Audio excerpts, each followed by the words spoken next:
সম্মানিত মুআজ্জাজ হাজিরিন, আল্লাহর হাবিব সাল্লাল্লাহু আলাইহি ওয়াসাল্লামের নামাজ কেমন ছিল? যদি আমরা কিতাবের মধ্যে চলে যাই, হাদিসের মধ্যে চলে যাই, আল্লাহর হাবিব সাল্লাল্লাহু আলাইহি ওয়াসাল্লাম কিভাবে নামাজ পড়তেন, আল্লাহর হাবিব সাল্লাল্লাহু আলাইহি ওয়াসাল্লাম সাহাবাদেরকে শিখিয়ে দিয়েছেন। সল্লু রাআইতুমুনি উসাল্লি, নামাজ পড়ো, আমি নামাজ পড়ছি, আমাকে দেখে নামাজ পড়ো আমার মতন করে।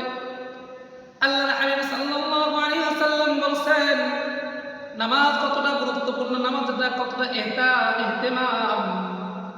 আল্লাহর হাবিব সাল্লাল্লাহু আলাইহি ওয়াসাল্লাম বলেন as-salatu ibaduddin man aqamaha faqad aqama ad-din wa man hadamaha faqad hadama ad-din।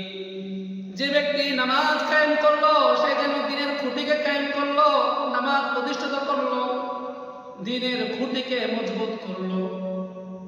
Oman হাদামাহা ফাকাদ হাদামা ad-din, আর যে ব্যক্তি নামাজকে অলসতা কাটিয়ে দিল, নামাজ পড়লো না, নামাজকে তরক করলো, সে যেন দ্বীনের খুঁটিকে, দ্বীনের ঝান্ডাকে তছনছ করে দিল।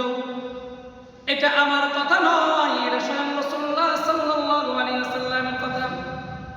সম্মানিত মুআজ্জাজ হাজিরিন, কথাটা ভালো করে বুঝেন।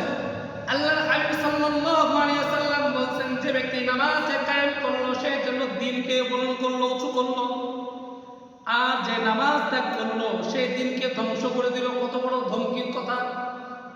আল্লাহর হাবিব সাল্লাল্লাহু আলাইহি ওয়াসাল্লাম কি পরিমাণ নামাজ আদায় করতেন হাদিসের মধ্যে আছে। আল্লাহর হাবিব সাল্লাল্লাহু আলাইহি ওয়াসাল্লাম যখন নামাজের জন্য দাঁড়াইতেন এমন ভাবে লম্বা কিরাত করতেন মনে হয় যে তিনি আর কখনো রুকুতে যাবেন না। আল্লাহু আকবার। আবার তিনি যখন রুকুতে চলে যাইতেন এত লম্বা রুকু করতেন, এত লম্বা রুকু করতেন মনে হয় তিনি আর কখনো রুকু থেকে মাথা উত্তোলন করবেন না। আল্লাহু আকবার। আবার তিনি যখন সাজদায় চলে যাইতেন এত লম্বা সাজদা করতেন, এত লম্বা সাজদা করতেন মনে হয় তিনি আর সাজদা থেকে মাথা উত্তোলন করবেন না।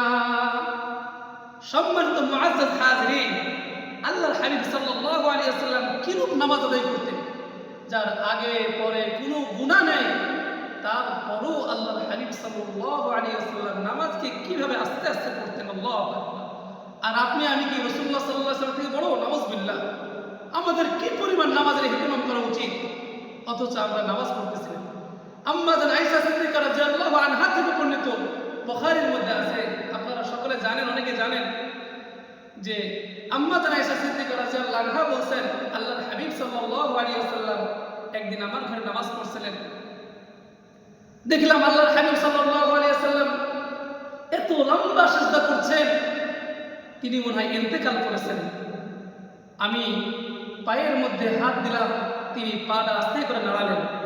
তিনি বুঝাইলেন যে আয়েশা, না আমি যাইনি, মারা যাই নাই, আমি আছি। আল্লাহু আকবার। কি পরিমাণ দীর্ঘ সিজদা করতেন! সম্মানিত উপস্থিতি, সম্মানিত মুআজ্জাজ হাজিরিন, আমাদের নামাজের প্রতি যত্নবান হতে হবে, নামাজের প্রতি ইহতিমাম হতে হবে, নামাজকে সুন্দর করে পড়তে হবে। যদি আমরা সুন্দর করে পড়ি তাহলে আমাদের দিন সুন্দর হয়ে যাবে, আমাদের কলব পরিষ্কার হবে, আমাদের আমল আখলাক সুন্দর হয়ে যাবে, নামাজ আমাদের সাথে ভালো ব্যবহার করবে। একটা কথা আছে না, প্রবাদ বাক্য, যেইসে করনি ওইসে ভরনি, যেমন করবেন তেমন হবে। আপনি যদি নামাজের সাথে অযত্নবান হন, নামাজের সাথে খারাপ আচরণ করেন, তাহলে নামাজও আপনার সাথে এইরূপই আচরণ করবেন। আল্লাহ পাক রব্বুল আলামিন আপনাকে আমাকে সুন্দর করে নামাজ পড়ার তৌফিক দান করেন। সকালে বলে আমিন।